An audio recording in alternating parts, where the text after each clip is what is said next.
Welcome to ePathshala lecture series in computer science.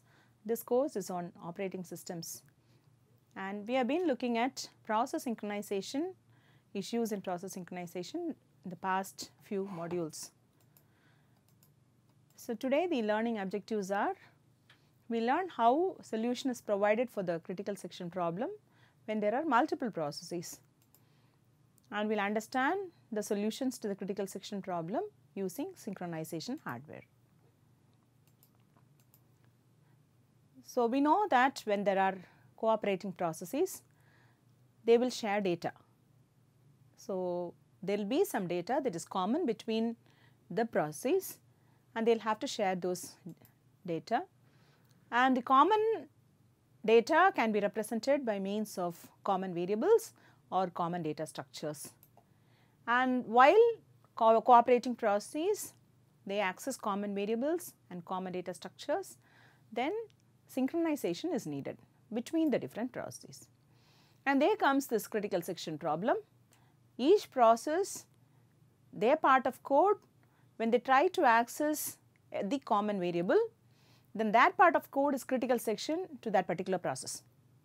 Okay, for each process, there will be a part of code in which they try and access the common data or the common variable, and that part of code is called the critical section for that particular process. And this critical section of code should be executed atomically without any interrupts by each of the process. And how do we ensure this? We provide some algorithms, we provide some solutions to this critical section problem. And any critical section problem should satisfy the conditions of mutual exclusion, progress and bounded waiting. And in the previous module, we saw two solutions which provide solutions to this critical section problem when there are only two processes. And now today's class we learn about solutions that will provide solution to this critical section problem when there are multiple processes.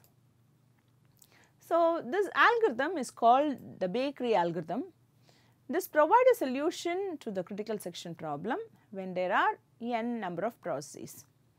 So, in this algorithm, this is very similar to what happens in a bakery. Whenever customers arrive and come to the bakery, they will be assigned some ticket or a token or a number, and then customers will be processed or they will be provided service depending on the number that is being assigned to the customers. So, whoever has got a lower number or whoever has got the number earlier will be serviced first. Very similar kind of solution is given for the critical section problem here. Here what is done, any process that wants to enter critical section, it receives a number, and the process which has got the smallest number, the process which is the holder of the smallest number, will be allowed to enter critical section first. Assume that there are two processes, Pi and Pj, and if they arrive at the same time and in case they get the same number, then the tie is broken by the ID of the process. So, Pi's ID is I and Pj's ID is j. If I is less than j, then Pi is the process which is served first. Pj will be allowed to enter critical section next.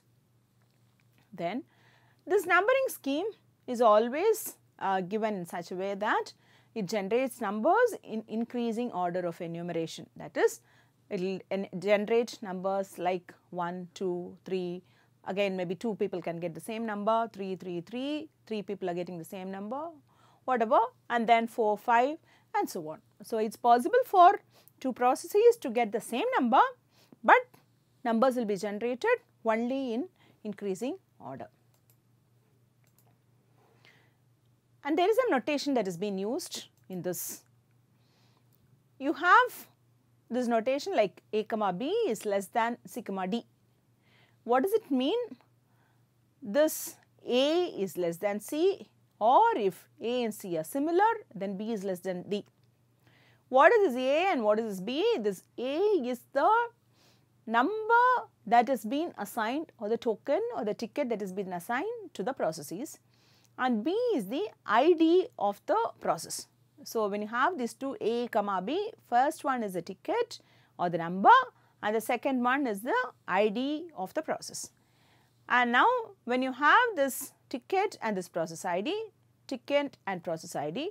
So, when you look at this, see, you can see that A comma B is less than C comma D if A, the first process, B process ticket is A and D process ticket is C.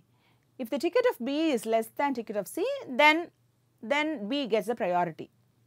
Or if A and B process and D process gets the same ticket, that is if A equal to C, then you check if the value of B is less than D. Then if B is less than D, then B gets the priority. This is one notation that is being used here. Another notation is max of A naught etc. up to A n minus 1 is a number k such that k is greater than or equal to ai for all values of I between 0 and n minus 1. Okay. So, maximum of this set is basically the same maximum that we use generally, tries to find out the maximum value of all the numbers that is given in this list. And this algorithm uses some shared data. There is one array called choosing of n, where you got n number of elements in this array corresponding to the n number of processes that are competing to enter critical section or that are trying to enter critical section. And again there is an array called number. Again this number has got n number of elements. That number corresponds to the number that is being assigned, number or the token that is being assigned to each of the processes, each of the n processes. And these data structures, choosing and number, they are initialized to false and 0 respectively. Choosing is an array, that is a Boolean array. So, everything is initialized to false first, and this number array is an integer array, all are initialized to 0 first. Now, we will look at this bakery algorithm. This is the algorithm for process Pi. If Pi executes, it will be in this manner. So, we will see how this algorithm works. First, you have this choosing of I equal to true, number of I equal to max of number of 0, number of 1 etc. up to number of n minus 1 plus 1, choosing of I equal to false. So, first look at this first 4 lines that you have here. What is done here in this part is that this is the part where the process receives a number. So, this number that is being assigned to this process Pi is the maximum of whatever is currently being assigned plus 1. So, till now whatever is being assigned, all those numbers have been taken, the maximum of that is found, plus 1 or the next number is assigned to this process Pi. And you have this choosing of I equal to true and choosing of I equal to false, that is guarding this, actually that is safeguarding this, getting this number or assigning this number. So, before trying to get the number, this variable choosing is set to true, so that the other process can know that this process is in the process or is in the procedure of trying to get a number. So, after getting this number, it will make the value of choosing equal to false.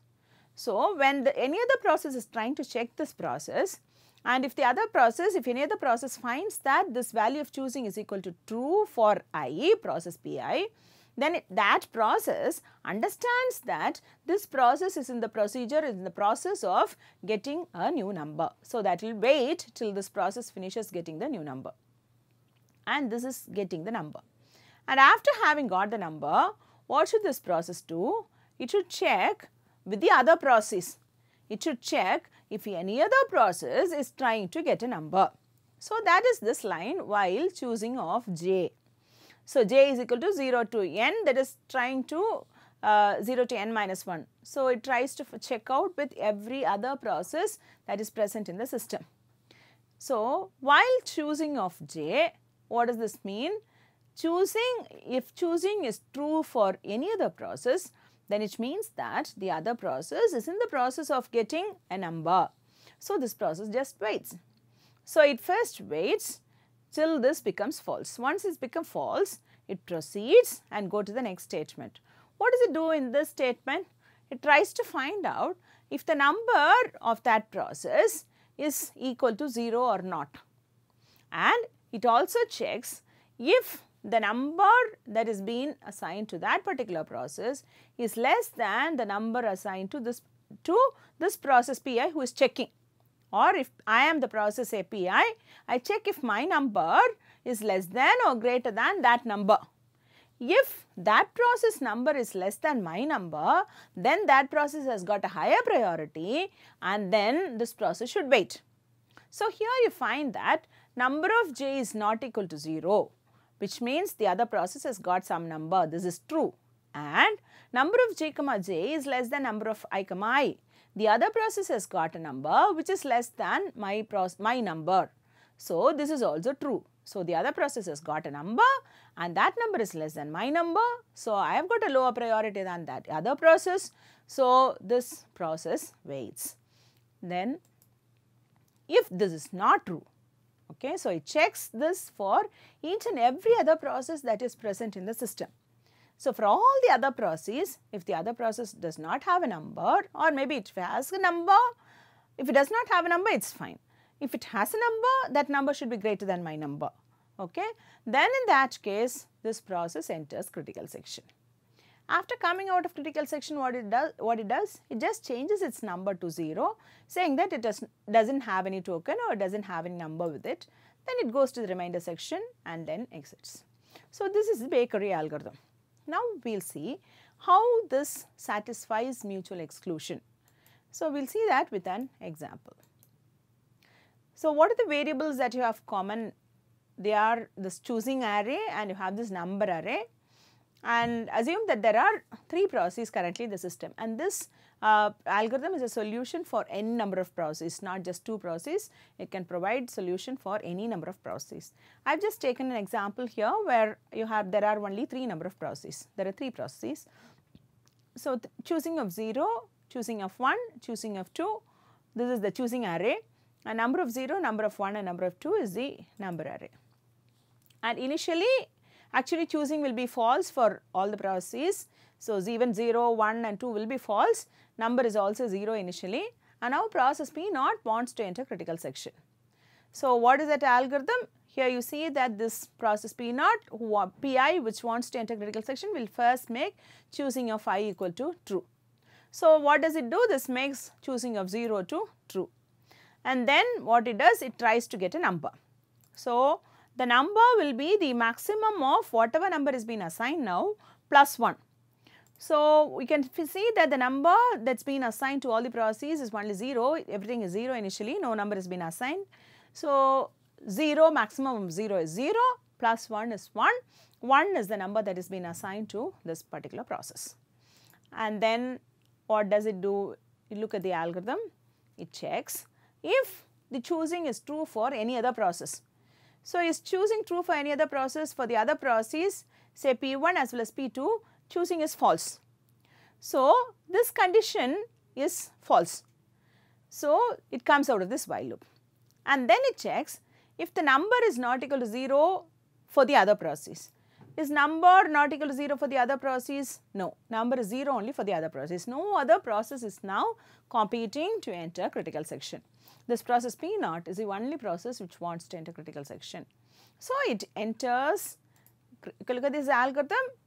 So, no other process wants to enter critical section. So, this process enters critical section.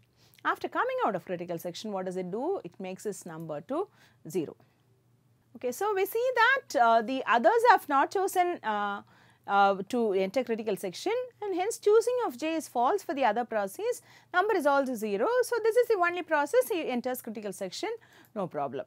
And after coming out, it will change the value of number and it can continue to proceed. Now, what happens if the other process also want to enter critical section? So, now look at this example.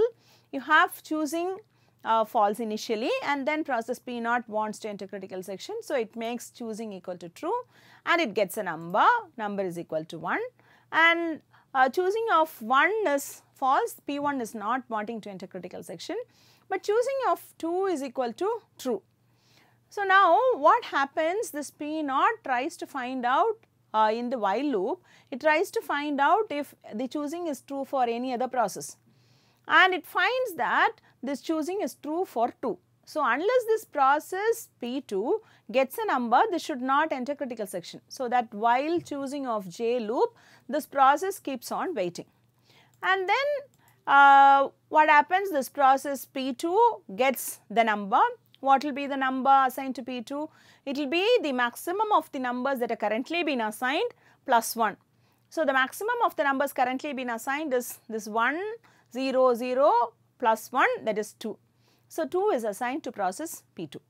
And then after that, this process will come out of this and it will change its value to false, choosing will be made to false, and P naught will enter critical section. And P naught, how can it enter critical section? Because the number that is being assigned to this process is actually greater than the number assigned to itself, and hence it will come out of the second while loop and it can enter critical section. And when P naught is currently present in the critical section, will P2 be allowed to enter critical section? P2 will go and check if choosing is true for any process. It will actually not be true for any other process, and then it will check if the number that is being assigned to the other process is greater than or less than its current number. It finds that there is one process P1 who has got a number which is less than its number. So, P2's number is 2 and P naught's number is 1. P naught has got a less number than this process P2. So, this process P2 waits. And when P naught comes out of the critical section, it will change its number to 0. So, when P naught changes the number to 0, then P2 can enter critical section, because there is no other process now currently which has got a number less than the number it has got. So, this process P2 will enter critical section. So, here we find that when one process is present in the critical section, no other process is allowed to enter critical section. That is because of this strict numbering that is being done. When only based on the number, this process is being allowed to enter critical section. How is the number assigned? It is purely based on a first come first served basis.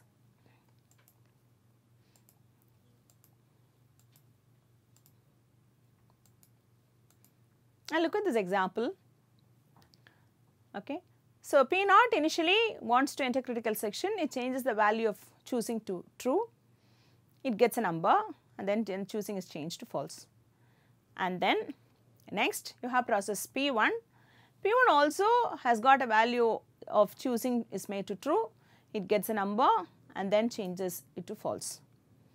And now if P1 continues to check the other statements, it finds that choosing is false for every process, but it finds that there is another process which has got a number less than its number. So, P1 waits. And then say P2 also wants to enter critical section. It changes the value of choosing to true, gets a number, the number assigned will be the greatest, the maximum of whatever is assigned till now plus 1. So, it is 3, and then it again changes choosing to false, and now P2 also waits, because there are other processes which have got a number less than its own number.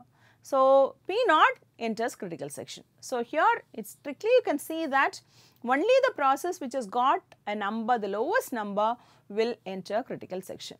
So, strictly you can see that mutual exclusion is satisfied in this case. And when that process which is currently in the critical section, it comes out of critical section, it will make the value of number equal to 0, and then the next process can continue to enter critical section.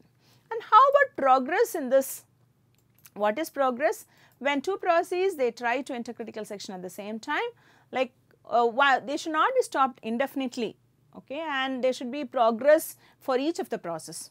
So, that is strictly you can see here that that is truly based on the number here. Say you have process P naught which is trying to enter critical section has got a number 1, process P1 trying to enter critical section has got a number 2, and P naught enter critical section and P1 waits, and P naught comes out of critical section, it changes the number of the value of number to 0, and hence P2 can enter critical section. And another thing what I need to note here is that even if P naught wants to enter critical section the second time, okay. So, here in this example P naught entered critical section, it came out of critical section and it made the value of number equal to 0, but after that immediately it wants to enter critical section the second time. But already there is P1 who was earlier in the entry section even before the second time P0 wants to enter critical section, but this P0 will not be allowed to enter critical section now, because the number that P0 now gets will be equal to the maximum of what is currently assigned plus 1, that is nothing but 2 plus 1, that is 3. So, P0 gets only a number equal to 3, and hence P0 cannot enter critical section. Only after P1 enters critical section and comes out of critical section, P0 will be allowed to enter critical section.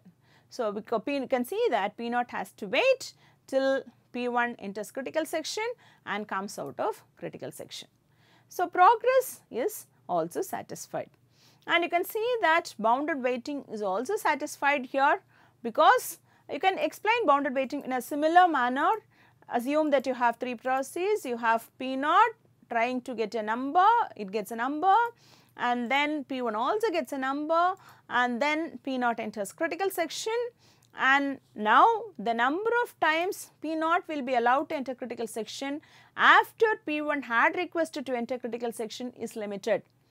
That is, P0 after, say P0 enters critical section once and comes out of critical section, it cannot enter the second time unless P2 enters critical section, because P1 had requested to enter critical section earlier. So, bounded waiting is also satisfied in this algorithm. So, we see that this algorithm produces a solution to the critical section problem when there are n number of processes, and it also satisfies all the 3 conditions that are needed for a solution to the critical section problem. So, now we have seen 3 algorithms which provide solution to critical section problem when there are 2 number of processes, and we also saw an algorithm called the bakery algorithm which provides a solution to the critical section problem when there are n number of processes. Now, if there is hardware support, then we will see how you can provide a solution to the critical section problem. So, you can use hardware features to improve the efficiency of the system, and hardware instructions can be used to solve this critical section problem. And in a uniprocessor system, what you can do is that you can just forbid interrupts while a shared variable is modified, and thereby you do not let any interrupt to happen, and even there will not be any context switch, and hence you can safeguard a shared variable. But this becomes totally impossible when there is a multiprocessor system. So, here we look at 2 special hardware instructions that execute atomically, and they provide solution to the critical section problem. So, the solution to the critical section problem are provided here by 2 instructions called the test and set and the swap instruction. So, we will see how this test and set works. So, this test and set instruction takes as argument a Boolean variable, and then it copies the argument into another Boolean variable called RB, and then the value of this argument that is given is changed to true, and whatever argument was sent as parameter is returned. So, you have to look at this clearly. You have a value that is being passed as parameter to this test and set, and that value is being set to this variable and it is returned. Okay. So, the returned value will be the argument that is being passed to this particular test and set, and that variable that you pass as argument is changed as true. That is what is done in test and set. So, and then using this test and set, there is a solution that is being provided to the critical section problem. So, we will see how it is being done. You have a variable called lock. This is the Boolean, this is a Boolean variable, and this is set to false, and this lock variable is a shared variable between the processes that are trying to enter critical section. And what is done, each process will execute this code before entering critical section. Each process will execute while test and set of lock.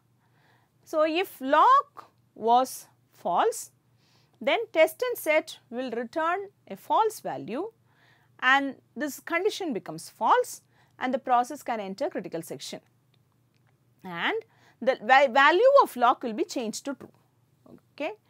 And then after coming out of critical section, the value of lock is changed to false and then the process executes the remainder section. So, we will see how this provides mutual exclusion with an example. So, you have this common variable called lock which is initially set to false. Now, assume that there are two processes P0 and P1 who want to enter critical section. So, P0 executes this test and set of lock. So, what is the value of lock now? It is false. So, the return value of this test and set will be false. And what happens to the value of lock now? It will get changed to true. And then look at process P1. P0 initially checks test and set of lock and now it is changed to true and then P1 executes. P1 again checks test and set of lock. What is the value of lock now? The value of lock now is true because within test and set you change the value of lock to true. So, test and set of true is executed by P1. When test and set of true is executed by P1, what happens? The return value will be a true value and the value of lock is changed as true, value of lock is kept as true. Now, the return value is true. So, while true will be true and hence,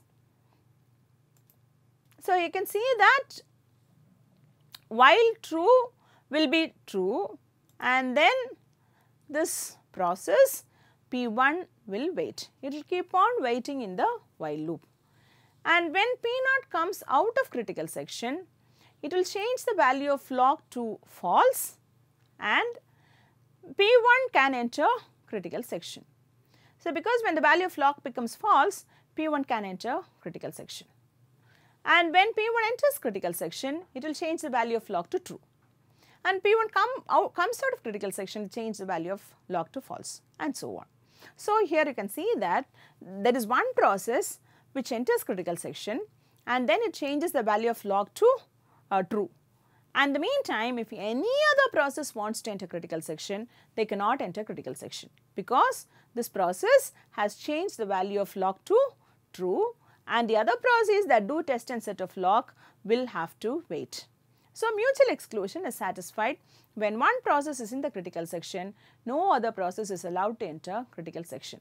But what about bound and waiting? Say initially lock is set to false and P0 executes test and set of lock and test and set will return a false because the value of lock is false and value of lock is actually changed to true. Now, P0 is in the critical section. Then P1 wants to enter critical section. P1 executes test and set of lock, it returns true. So, P1 is waiting. And assume P0 comes out of critical section, it changes the value of lock to false and P0 again wants to enter critical section. And P0 will execute test and set of this lock, test and set of lock will become return a false. So, P0 can enter critical section now the second time also. So, here you see that P1 though it wanted to enter critical section earlier than P0 is not allowed to enter critical section. P1 is not allowed to enter critical section even though it requested earlier. P0 it entered critical section once and the next time also it is allowed to enter critical section even before P1 is allowed to enter critical section. So, here we see that this bounded waiting is not satisfied in this algorithm.